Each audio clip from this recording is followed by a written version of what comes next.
Unacceptable. We're going to go ahead and get started, y'all. Good evening. The Jackson Public School Board meeting is now called to order.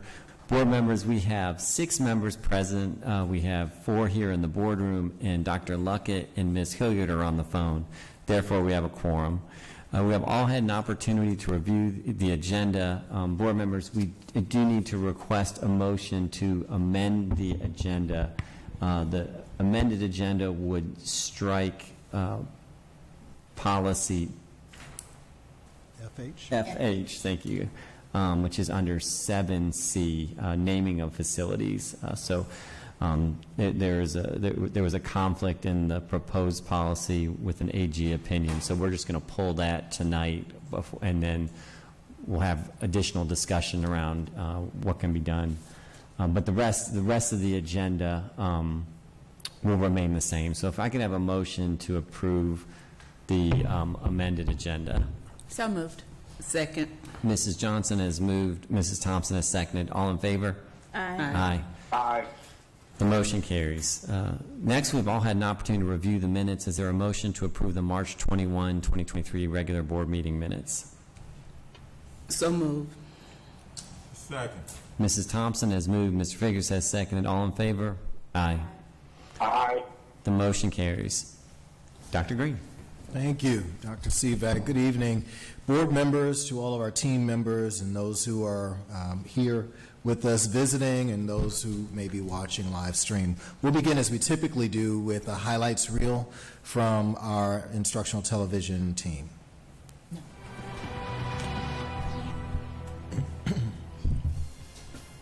Brand new, high-quality shoes for JPS scholars, pre-K through 2nd grade at Pecan Park Elementary School. A donation made possible by volunteers from FedEx and the staff of Operation Warm, who teamed up to give back to the community. So we're feeding into their social, emotional well-being, making sure that our students are walking away with the confidence that they're needing to be successful, not just in school instructionally, but throughout life.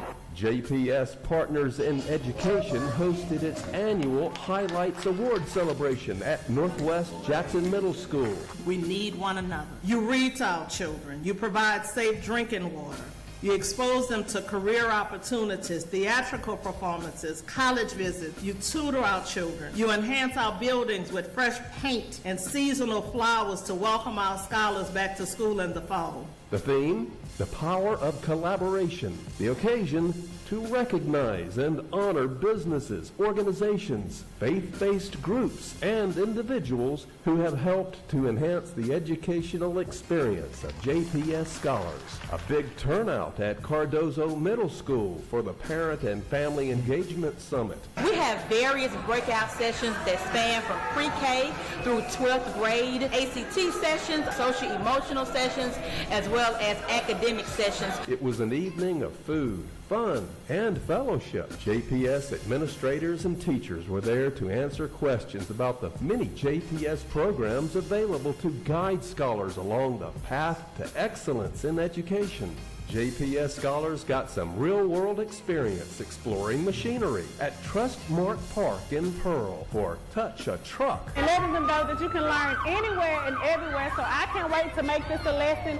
A family-friendly, hands-on event where scholars can ask questions and learn about potential careers in farming, manufacturing, and construction. For more information about Jackson Public Schools, please visit our website at jackson.k12.ms.us. Follow us on Facebook at Jackson Public Schools, on Twitter at JPS District, Comcast channels 18 and 19, and YouTube at youtube.com/JPSITV.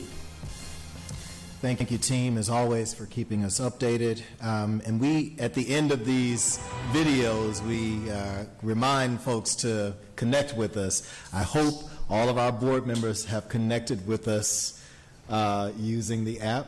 I won't ask you publicly, but I hope everyone has downloaded the app and that you're following us. I hope that if you subscribe or if you use YouTube, that you've click subscribe on YouTube channel, just to make sure that you have all those wonderful videos and things. And of course, if you're on social media, that you're following us there. And the same for all of our friends and community members as well. Just please do connect. That's the best way to remain updated on all the things that are happening in JPS land, and so we don't want you to be without that information. Board members, as you know, just over 3 years ago, the world shut down due to the COVID-19 pandemic. And in addition to our loss of freedom during that time and our loss of employment, many people, loss of social connections, we also suffered the loss of many loved ones and community members. We wanted to do something to remember our various JPS community members who we've lost, many team members, and others. And so we wanted to do something, and our team has developed a video to express our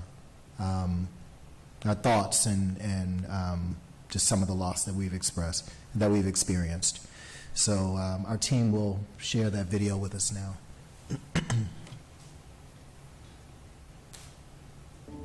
According to the CDC, the worldwide coronavirus pandemic began in 2019. The first confirmed COVID-19 case in the United States was reported on January 21, 2020. Over 1.1 million Americans have died from complications related to COVID. Over 13,000 Mississippians have lost their lives to COVID. The Jackson Public School District was virtual from March 2020 to August 2021. We want to pause and pay homage to those team members who passed during this time period.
And again, I want to thank our team for the thoughtfulness and just your hard work in creating something just to help us to remember those team members. And while we don't know that everyone lost their life as a result of COVID, we know that we had lots of losses during that time period. And so we just wanted to lift those names up in remembrance. Thank you again. Board members, as we take this final sprint towards what we know will be successful performance on the state test this year, I want you to know that I've charged our central office team members with tutoring scholars at selected schools. So team members have committed to tutoring for at least 8 hours a week for the next 3 weeks in either ELA, English Language Arts, or mathematics. I want to thank our team members who work every day in schools and classrooms to ensure that our scholars meet with success. Our teachers, our school leaders, our counselors, special educators, our teachers' assistants, all of the people who work in schools, even our operations team members who work in schools every day to make sure that our scholars meet with success and have the resources and conditions that they need to be successful. And as well, I want to take this time to thank those team members who don't typically work with scholars in school buildings for adjusting their schedules and joining in this effort. We're very close. Based on our benchmark assessment and some other things, we're very close to reaching our goal of raising our performance, yet another accountability rating. And so, we've got a team who doesn't want to leave anything to chance. And so I'm just thankful for so many folks who are willing to be uncomfortable and vulnerable and just get into classrooms and get in where we can fit in. I don't claim to be a mathematician. And I will tell you, 6th grade math is a little harder than I remember it being in 6th grade. And yet, we're doing the thing. And so I celebrate all the team members for their willingness and flexibility in this regard. And it's all hands on deck. And we believe that we're going to get there. So thanks again to all of our team members. Many of whom I see it in your eyes. We got to build our stamina back up for working with scholars in the classrooms. All right, board members, the 2023-2024 registration for new and returning scholars begins Monday, April the 17th. And parents who complete registration by May the 24th will be entered into a raffle for gift cards, and scholars and schools will enjoy Kona Ice, pizza parties, and other raffled prizes. All of our scholars must have a 12-digit code to enroll for the 23-24 school year, and parents can use their active parent account to complete the online registration process. Registration hours are as follows. At enrollment services, it's 8:30 a.m. until 4 p.m., and at school sites, it's from 9 until 3 p.m. And for most cases, they simply need to either register using the app or go to the school. It's only the special cases, special circumstances that would require folks to go to our enrollment services office. We've tried to make it as simple as possible. We hear from parents over and over that it is a simple process, and it doesn't take long, and you can upload documents and all those things right there on the app. And so for all those who can, we want to encourage them to do that. We're working to get at least 50% of our scholars enrolled by the end of the school year. And while that's far from where we'd like to be at that point, we believe it is attainable. It's also far from where we've been in years past. And we believe it is very much so attainable. We actually expect that with some of the prizes and other incentives and other things that we'll do, just kind of strategies that we'll use, that we'll blow that goal out of the water. But just know that folks will be working towards that starting April 17th, which is when registration opens. And then lastly, board members, for 6 consecutive years, JPS scholars have won first place in the National Congressional App Challenge. This year's winning app is called Misspire. When asked what inspired the creation of Misspire, the scholars said, gun violence is a leading cause of premature death in the U.S. Guns kill more than 38,000 people and cause nearly 85,000 injuries yearly. At this time, I'm pleased to welcome our Career Development Center teacher, Maisha Wallace, who will join us and introduce one of our amazing scholars who's here with her and talk a bit about the competition and the app. Welcome, Ms. Wallace. Great to see you again, 6 years and counting. Well, good evening, Dr. Green, Good evening. board members, JPS administrators, and honored guests. First, I want to say it's truly a blessing to walk in what you are called to do. So, as said, for the 6th year in a row, I would like to present this year's I'm emotional, y'all. I cry all the time. 23-24 Congressional App winners with their app Misfire, and I also would like to add they are your Samsung State winners for the second time in the row and the only school to do that in Mississippi. Dr. Cook, will you please help me present Drew? The guys, our fellas, couldn't make it tonight. Okay. So we would like to present Drew Overton. You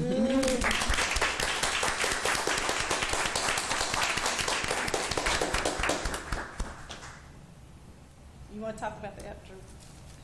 Please do.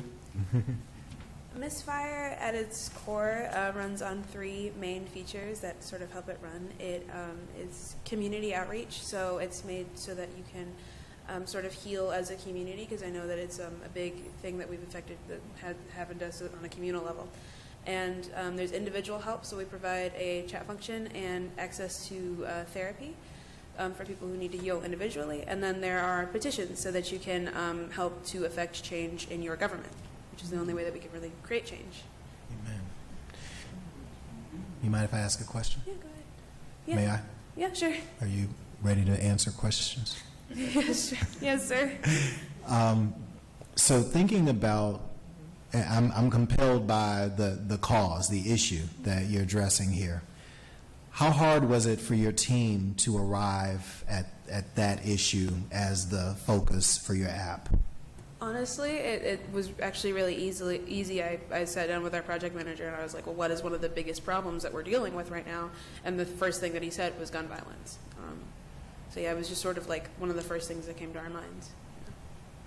Have you, are there other apps out there that even try to address this in the ways that your app does? Not on such a, like, it's not really the main focus. There are a lot of apps that offer access to like therapy, but none that really make it a priority for gun violence specifically, which I think is a big problem. How are you safeguarding your app from being stolen? Well, we do want to eventually patent this, so and then like take it to like make it official that it's ours. Yeah, like fully make this a reality. But might I add, they will have the app available on the Google platform in May. We've already had, I think, someone from Congressman Thompson's office look at their app and other apps, and the state wants to use them. Wow. Thank you. Yeah. Before we take pictures and clap you up and all that, let me see if board members have any questions for you.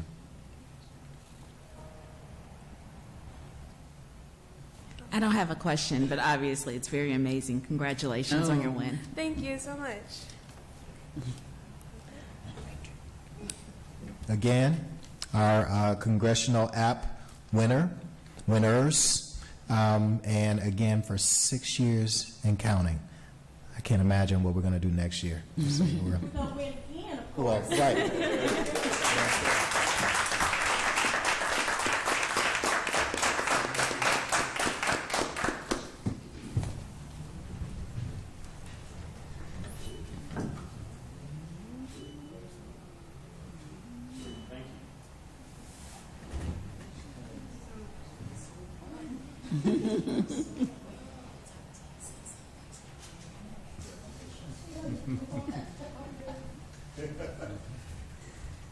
Give me a reason to travel and accept an award on behalf of the district? Sure. I just can't say enough about Ms. Wallace and the program, and the commitment to not just to exposure but to excellence. You know, it's nice that they have exposure to this work, but clearly the vision is more than just exposure. Like we're going out there with some high quality apps and very clearly getting the response that we're looking for. So just very, very proud of you, Ms. Wallace, and very proud of our scholars. One more time for our winners.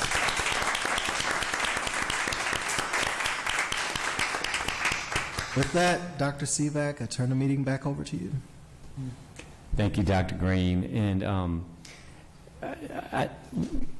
before y'all leave, just one of the things that struck me as we were commemorating all of the loss to COVID is the loss that we experience as a community is not just limited to COVID. Yeah.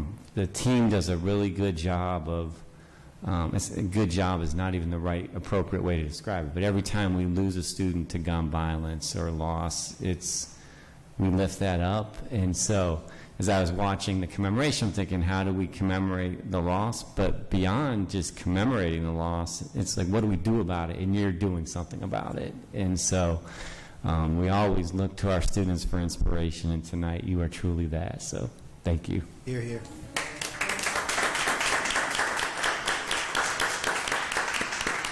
Board members, we do not have any public participation comments, and so I just want to remind the public that community members who would like to make comments should email their requests to Ms. Rosalind Williams at roswilliams@jackson.k12.ms.us no later than 4 p.m. on the day of the meeting, or appear in person in the boardroom no later than 5:15 on the day of the meeting. The comments of the public are very important to the board, and we certainly encourage them whenever possible. Next, we have several information-only items. The first will be presented by Mr. Burke. Finance Committee meeting update, Mr. Burke. I saw the look on your face. So, board members, Mrs. Thompson and I had the opportunity to. A quick question about the registration. What was the deadline? You said May. Oh, it was May incentives. 24th for the incentive. I think it was May 24th. Okay, that's it. Thank you. Let me make sure I have that. Yes, May 24th. Okay, thank you. And that's just to help us to reach our goal by the end of the school year. Great. Thanks, Mrs. Thompson. Board members, we had a finance committee last week, and there was some really helpful information that was shared in the meeting. And following the meeting, I asked Dr. Green and Mr. Burke if they could lift up the highlights from that meeting and bring it here to the full board so that we could just have the opportunity to hear from Mr. Burke firsthand so that the board could ask questions. I know I benefit from the questions that board members ask, and obviously having the information presented firsthand is certainly helpful. And so with that, Mr. Burke, I'll turn it over to you to share the highlights. We did circulate notes and I believe the full slide deck from the meeting, so you've got those earlier in the week. Okay, so I don't need to. No, we definitely need you to present the information. I think, is the PowerPoint, do we have the slides that were presented? They don't have okay. it. Can they? I'm doing. Okay. Sorry. Okay, great. I believe it's just 4 slides, but they hit the high points, so thank you. Right. And specifically, I believe Mr. Burke will lift up the MAEP comparison, ad valorem comparison, millage rate comparison. Was that it? Emerging. And then the emergency priorities. priority. Yeah. Emerging priorities. Got it. And then I think the inflationary pressures. Yes, yeah, the call, yeah, that's it.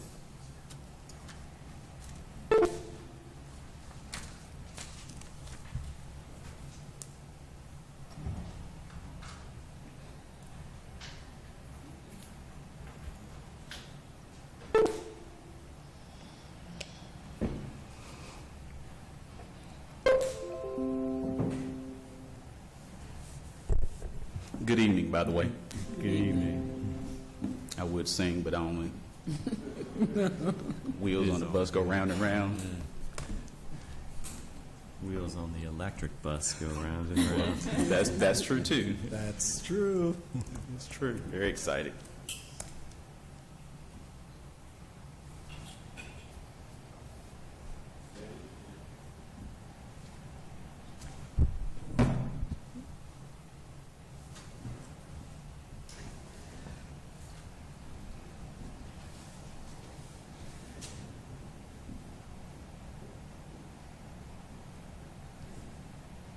There we go. Thank you. That's it perfectly. Great. Thank you. So, yeah, this is an update from the Finance Committee.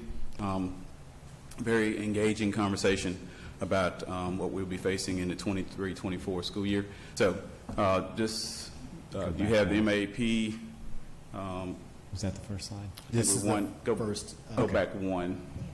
That's Yeah, that's so- the one. Yeah. Yes. So this is this slide. Basically, we're looking at projected enrollment of about 17,348 students. This graphic shows you elementary, how that breaks down: elementary, middle, and high. And then our total enrollment estimate is a little over 18,000 students. I'll be budgeting 96% of that for budgetary purposes. Enrollment, just by way of perspective, May 20th of 2022, we had 19,689 students. And as of March 27th of this year, we have enrolled 18,785 students. We would remind you that we have had year over year on average, about 4.3% decline in our student enrollment. That does not seem to have bottomed out quite yet, but we're hopeful that will taper off. Next slide is MAP annual comparison. In red, it shows you what has been discussed in terms of full funding. That is the arrow. The 2024 full funding estimate is estimated at $115,000 roughly. The important things to take away from this slide, one is that the green shows you what our MAP allocation has been year over year from 2015. The blue shows you what our enrollment has been year over year, and you'll see that built, well, not our enrollment, but our ADA numbers from our that we submit in that data capture, the 2 months when they capture our ADA. That is the number that she used for the MAP calculations, but you do see that it is a declining number. I want you to look at the amount that is being estimated for use in this year's full funding calculation. Average daily attendance at the time of capture was a little under 16,000 students. It was actually 15,978 students. So that reflects, again, that decline, but also we need to increase our efforts for our students to come to school, particularly during that month when this is being counted. The other number, the red, indicates the base student cost. So what you'll see is as base student cost has increased, our average daily attendance has decreased, which reflects the subsequent number is a declining MAP allocation.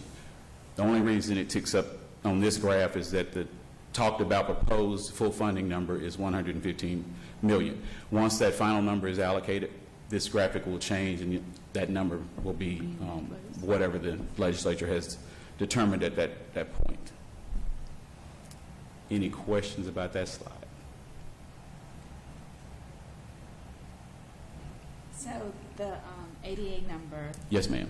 And what we are estimating or projecting for 2024, there's a difference.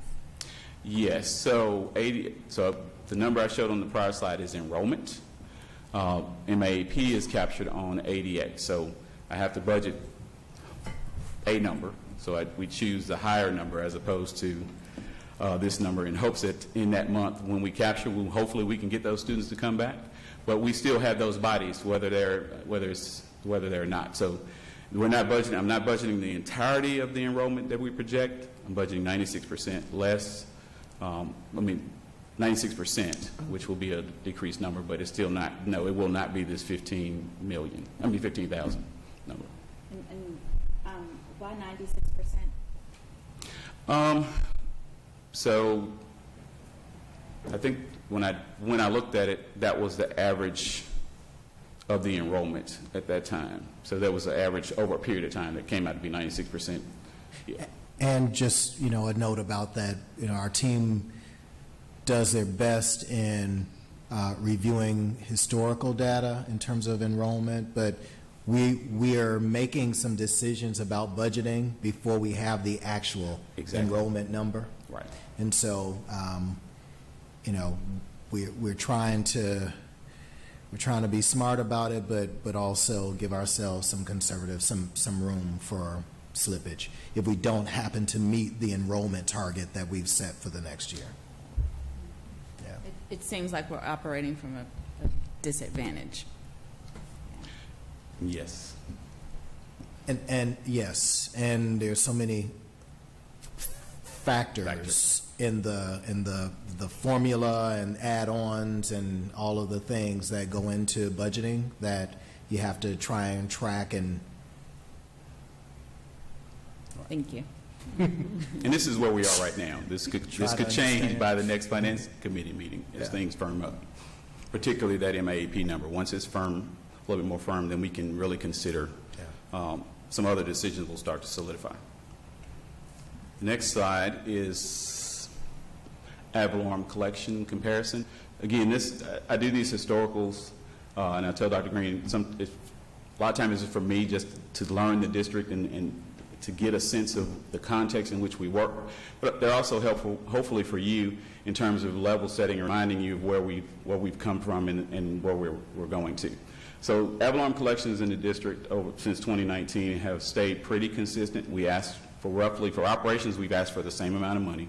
The only real swing has been in debt service. So when we pass the bond issues, the taxpayers vote to levy more to get that number. So in 2019, we received requested $94 million, and we received $92 million, which was 98% of what we requested. In 2020, $97.3 million was requested. We got 97.1, 99.7%. In 2021, we asked for 97.3, and we got 97.5. And in 2022, we asked for 97.2, and we got 97.2. So fairly close in terms of, 94.2. So fairly close each year in what we're getting. I verify these numbers versus the percentage of collections matches with the city has reported on their CAFR for what they get. So we're getting the actual percentages that we're asking for. One piece of information here: a meal in our district brings in a little bit over $1 million. So for every meal, that's how much we receive. Next slide is our millage rate comparison, and this just again for context when you're talking to citizens about us, the mills that we charge and why education may seem expensive to them. Again, I want to point out 65.91 is what we asked for operations. It has stayed pretty consistent over the last, 7 years, I'm sorry. The only change here, and there's hadn't been a wide swing, is in debt service. It has ticked up from 2017, and again, that is due to bond issue and sort of the decrease in our tax base. So this will help you understand how we impact our taxpayers. And then, any questions? So, any questions about those slides? No. All right. So, next slide: the inflationary pressures. And these are things we want to lift up as things that will have an impact on the revenues that come into our district and will materialize as increases in expenditures. First and foremost, we have state school employees' health insurance will go up by 5.8% in July 1 of 2024. Insurance premiums, these are estimates, but in our discussions with our insurance carriers, we're estimating double-digit increases. This is somewhere around 12%. We're working on strategies to mitigate that, but that is what they're estimating. General liability, that is the property, crime, auto, workers categories. In general liability, in educators legal, probably a 5% increase. Oil and gasoline, according to the CPI, U.S. Bureau of Labor Statistics, we're looking at 7.2% increases for next year, and then utilities 13.3% increases. And then again, PERS, the increase for PERS will go from 17.4 to 22.4 in July 1 of 2024. So those are some increased costs that we'll be facing. And then the final slide that you will see here are our emerging priorities, things that, and this is, again, I want to point out. Mr. Burke. Yeah, I'm sorry.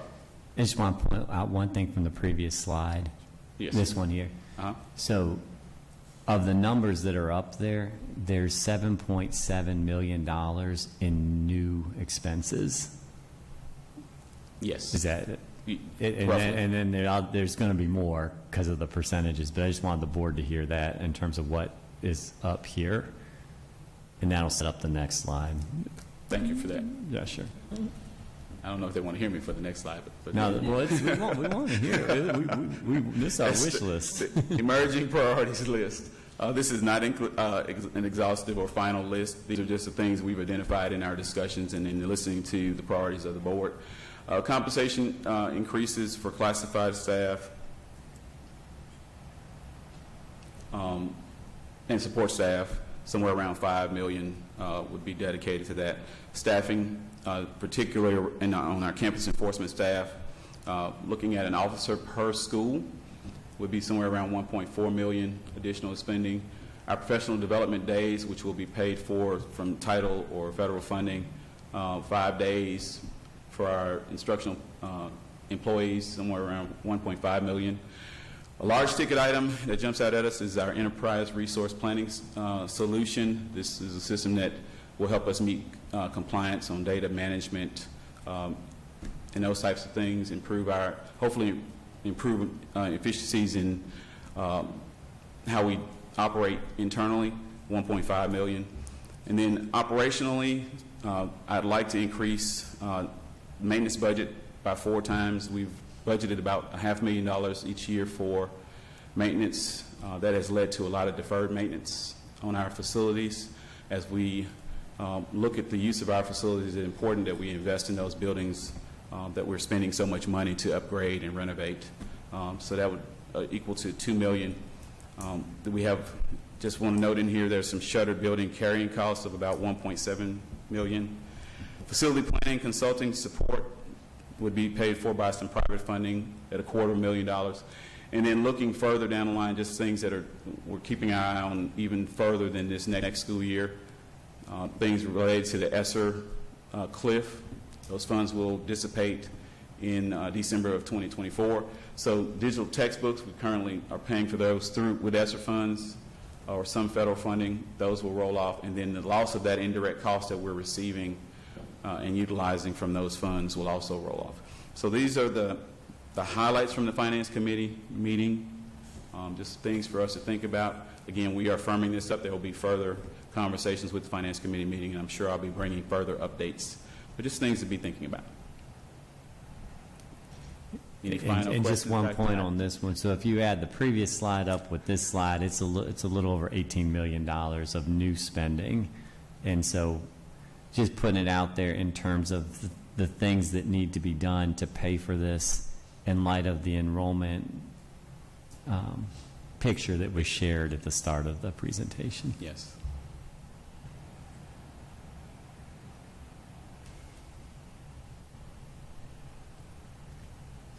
Sobering. So what is our budget right now for campus enforcement? Ooh, I don't know right off the top of my head, but I can get that for you. Okay, thank you. And you know, just keeping in mind as well, you know, part of the work would be budgeting for finding the resources to pay for this, but then we've got to find the people.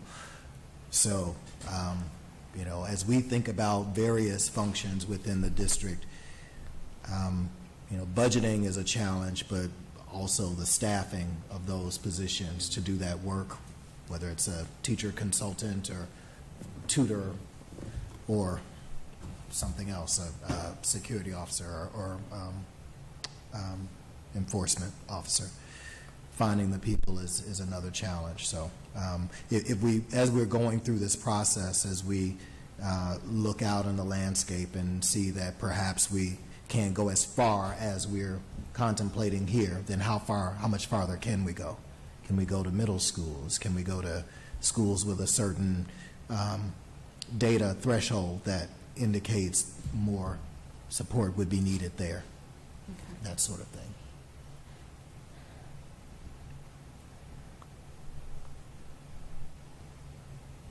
Any other questions or comments? I'm choosing to look at it as an opportunity. I mean, I actually appreciate that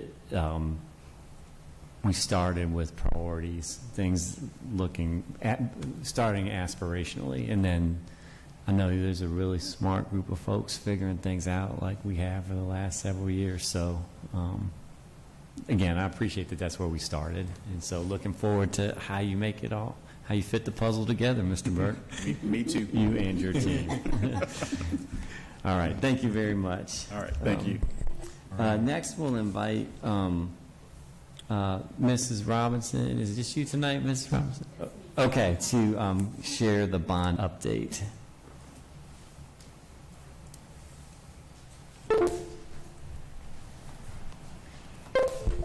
Good evening. Good evening. Dr. Sivak, board members, Dr. Green. I have the pleasure of presenting the board bond update at the first meeting of each month. In tonight's presentation, it will be light since we are ending most of our bond construction updates. So we will give a brief update of our major project that is underway, followed by the financial update and the ESSER updates. So our major project that we have underway is the baseball softball field. Right now we do have some electrical work in progress. They are installing the stadium lights, the lighting. So other than that, they still have a lot of dirt work to do in order to prepare the field for the grass and everything. So at Hughesville, we are installing some additional fencing to make sure the site is secure. Right now, at track season, there were some entryways where people could gain access to Hughesville, but with this fencing, it's going to close that off and make sure the site is secure. For the bond financial update, as of March 10th, 2023, we have expended or encumbered 95% of the bond funds. For this, as of March 10th, we've increased from 86% to 87.5% of the amount that has been expended. So right now, we still have about $3.5 million still unencumbered that we're going to be using for additional projects. The next three slides give a school-by-school outline of the budget, expenditures encumbered in the budget balances, and we are moving to move those budget balances to unallocated for those projects that have closed. Now on to what projects we have upcoming. The Wingfield Crawl Space repair, that project, the contracts have been executed and we'll be proceeding with the notice to proceed. For Wells APAC Elementary renovations, which will be the restroom renovations, contracts are pending. We have received them back from the contractor. At Powell Middle School, we will be doing window replacements and additional restroom renovations. That bid was awarded at the last board meeting at the March 21st board meeting, and now we're entering into contract phase. John Hopkins includes carpet removal, student restroom renovations, some additional rooftop replacements. That is on tonight's agenda for board approval. And Pecan Park Elementary, that bid opened on March 23rd. The scope included HVAC upgrades, drainage and structural improvements, and just improving the overall building envelope. That bid award will be on the April 18th board meeting for approval. Last week, we had a very busy week of bid openings. Clydesdale actually opened the week prior. We're followed by window replacements at Boyd, Green, Lake, Smith, and Wingfield. We did group several of these projects together, which were of similar scope to get better bid pricing. We will be moving forward for a bid award recommendation at either the April 18th or the first board meeting in May on these projects. Whitten Middle School project rebid. At first, that project bid was over budget when it bid, but this time it did come within the project budget. So it is within budget, and we will be moving to recommend that for bid award. Jim Hill High School renovations, we know that we've had some continuing problems with the HVAC at that school. That project bid opened today, and it did come within budget. So we are going to be ready to come to board for approval for that award. And next week, Bailey APAC bid opens. So that school includes a new roof, HVAC upgrades, restroom renovations, and also some classroom renovations as well.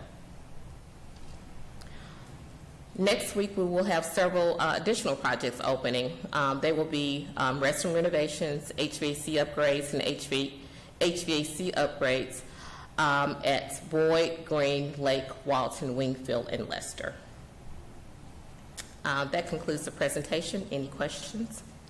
Thank you, Mrs. Robinson. Board members, any questions, comments? My slide wasn't reflecting the last one you had. Okay. Yeah, like that one. This one, yeah. We added this one to give some more current information on projects that are bidding. So we did add that one today. Okay. Can we get a copy of this? Yes, sir.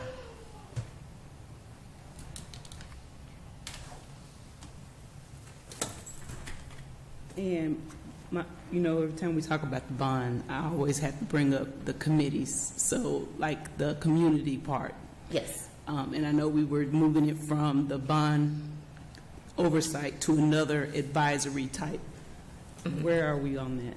What happened? They've been meeting, those individuals. Did we change up representatives, or how did that work? We didn't change. I think the last we spoke of it, we had asked for any names or anyone that you all might want, if you have a space to fill, anyone that you wanted or thought you would want to fill that space. But those individuals, I believe there are 3 or 4 who've held on into this current space, and they're kind of stewarding across the city, asking questions about all schools and all communities in the interim.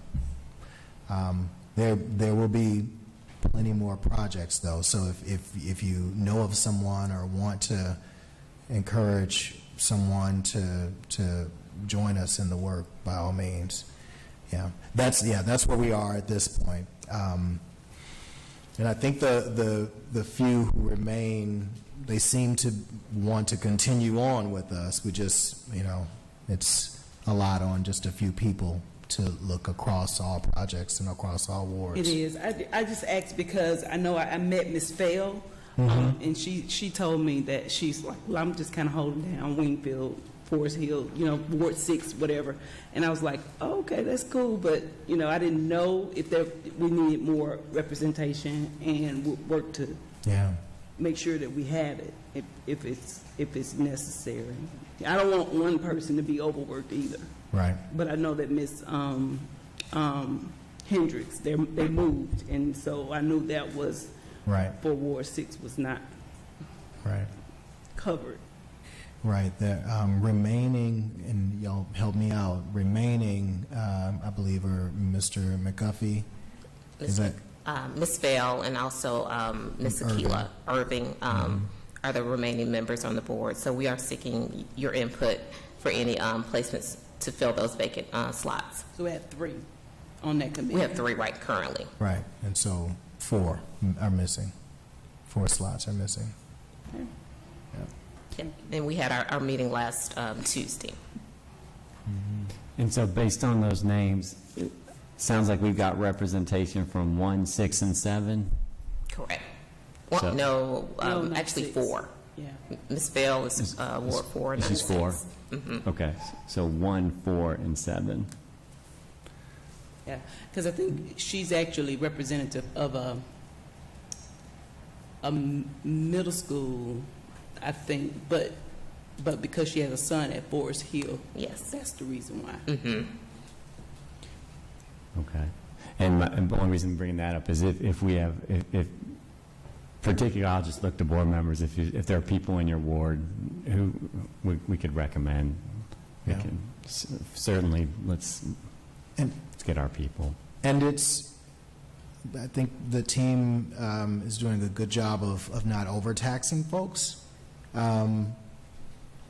So it's I think a good way for anyone who might be interested to lean in and provide some feedback and some thought partnership. Yeah. Thank you. Great. Thank you. Thank you. Okay, board members. Next, we have a review of various policies. Attorney Moore, our general counsel, will present this information. Good evening, board members, board president Dr. Sivak, Dr. Green. The Office of the General Counsel is presenting for information only review of the following recommendations to these policies. DJ, activity funds and procedures. DIER, vendor protest and grievance procedures. DIA, authorized signatures. DOD, cellular phone usage procedures. DID, travel request reimbursement form. DEGE, fees. ECC, field trips procedures. EFB, property insurance. EI, energy management. GACK, use of personal and district vehicles. GBEM, drug and alcohol policy and procedures. JBI, grade and subject placement. JKAD, student safety. BFA, public records.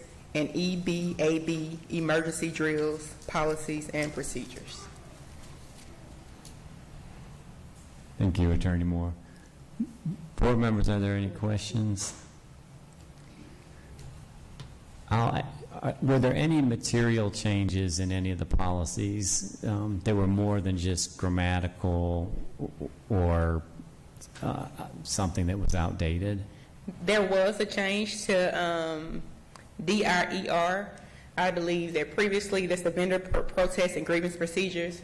Previously, there was a provision that allowed, some time back, that allowed for grievance vendors to be able to come to the board for an appeal. So there's a committee that is established, and after the committee, we did place a provision back in there for them to have a final appeal before the board, kind of like we do in executive session with disciplinary matters, before the decision is final.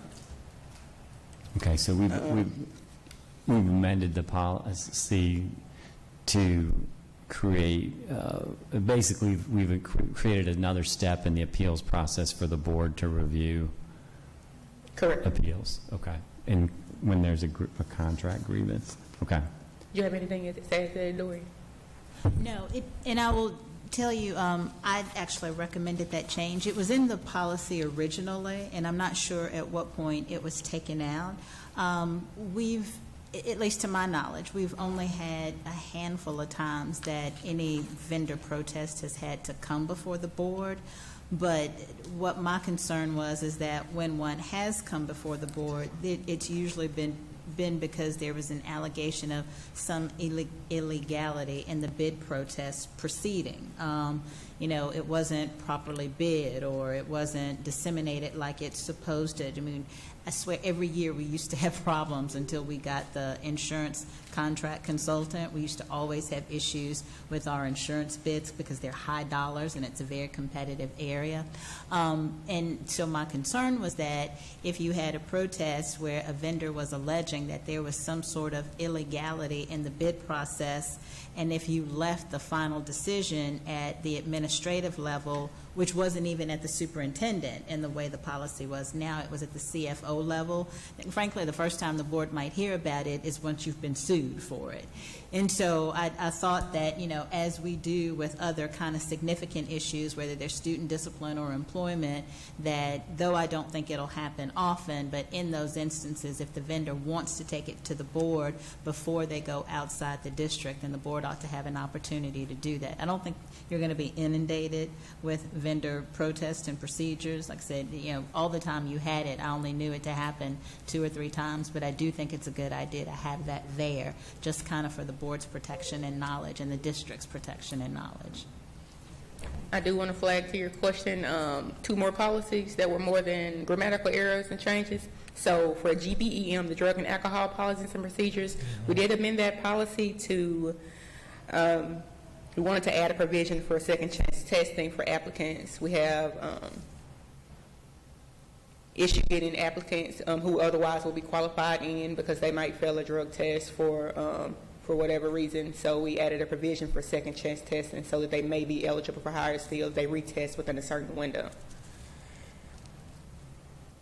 Also, we added that to expound upon the Employee Assistance Program guidelines. that the district does have an employee assistance program, but we expounded upon the guidelines and how to access that program in that policy. And then policy JKAD, student safety. This was from one of the student presentations that we had at the board. So we did add a provision after review of that policy for a yearly review of our safety and crisis response kits to make sure they are up to date and present in the buildings. And as far as EBAB, emergency drills and procedures, those policies and procedures were consolidated just because they were duplicative of each other. Everything else was minor grammatical changes or to reflected policies were changes to update positions. Great. Thank you for that additional background. Board members, any other questions, comments? If not, is there a motion to approve? This is just for information only. You can hold it till next time. Thank you. Trying to move it along. Yeah. One flag, just Dr. Green, if we could also have someone let the student know when the policy has been amended so that they can be aware of the success of their advocacy and yeah. Yes, thank you. That's a really great flag for us. And I'll ask also Attorney Moore if we will, just as you did today, always indicate where an action is being taken that was sparked from a student. Yeah, just to continue to lift that up and be real clear, transparent that to your point, that their advocacy sparked something. Even if it's just, we reviewed and sorry, we're still at this place. And since this was information only, again, Dave may be busy, but we may even invite them back for the actual vote, and we can commend them on that. So okay. See the will do. Thank you. Thank you. All right, next board members, we will be moving on to our information action items. Dr. Cormack is going to present the next item, which is a request to approve the agreement between McGraw-Hill Achieve 3000 and the Jackson Public School District. Good evening, Dr. Sivak, Dr. Green, members of the board, and our JPS colleagues. The administration is recommending the approval for information action this evening, awarding RFP 2225 Achieve 3000 to provide a technology-based platform that accelerates literacy growth through differentiated content and instruction for our Project Rise schools. This would be implemented over summer and give students an additional access to innovative literacy content.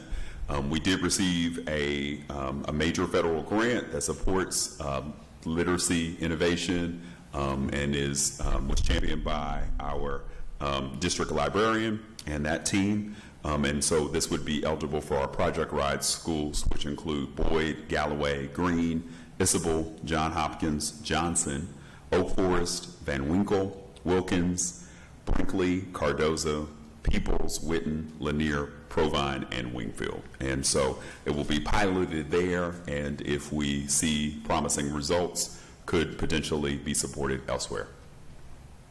Thank you, Dr. Cormack. Board members, any questions? Hearing none, is there a motion to approve? So moved. Second. Mrs. Johnson has moved. Mrs. Thompson has seconded. All in favor? Aye. Aye. The motion carries. Thank you, Dr. Cormack. Next, we have the request to approve the agreement between the Children's Defense Fund and the Jackson Public School District. Dr. Merritt will present this information. Great evening to Dr. Sivak, Dr. Green, Board of Trustees, and JPS family.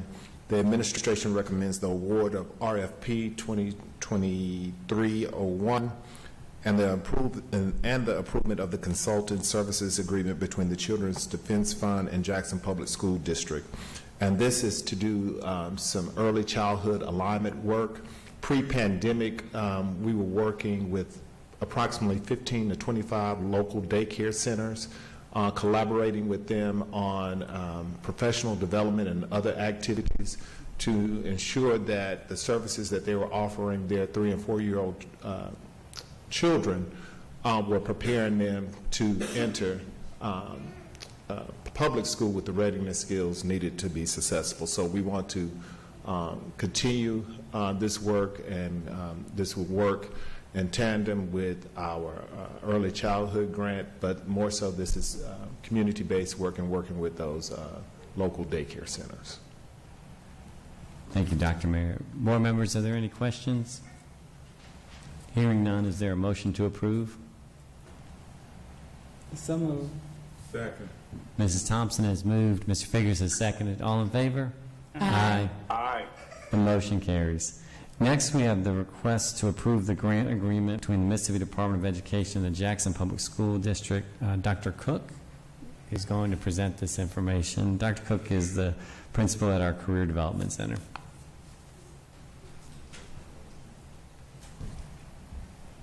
Good evening, Dr. Sivak, board members, JPS family.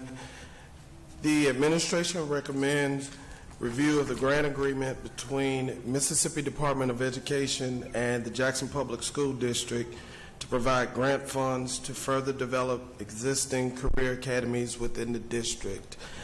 This particular grant agreement will provide $48,000 to our district to deepen our work in the career academies, currently at Provine, Wingfield, Callaway, and at Lanier High Schools. So this money will be used to do professional development training for our teachers as we deepen that work and really move to wall-to-wall career academies, and this provided through career and technical education from Mississippi Department of Education. Thank you. Thank you, Dr. Cook. All right. Board members, are there any questions? Hearing none, is there a motion to approve? So moved. Second. Mr. Figurs has moved. Mrs. Johnson has seconded. All in favor? Aye. Aye. The motion carries. Thank you, Dr. Cook. Next, we have all had the consent agenda items for finance. They've been reviewed by the board previously. We've had an opportunity to ask questions of the administration. Are there any further questions?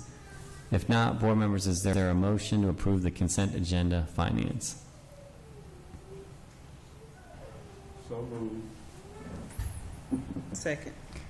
Mr. Fingers has moved. Mrs. Thompson has seconded. All in favor? Aye. Aye. The motion carries. Next, we have the consent agenda item personnel. All the consent agenda items have been reviewed by the board previously, and we've had an opportunity to ask questions of the administration. Are there any further questions? Hearing none, is there a motion to approve the consent agenda personnel?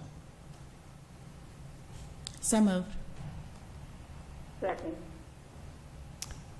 Mrs. Johnson has moved. Ms. Hilliard has seconded. All in favor?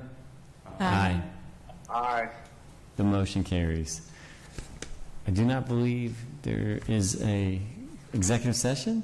So, board members, I'll take a motion to adjourn. So moved. Second. Mrs. Thompson has moved. Mr. Figurs has seconded. All in favor? Aye. The motion carries. Thank you, everyone. Have a good night. Don't move so quickly.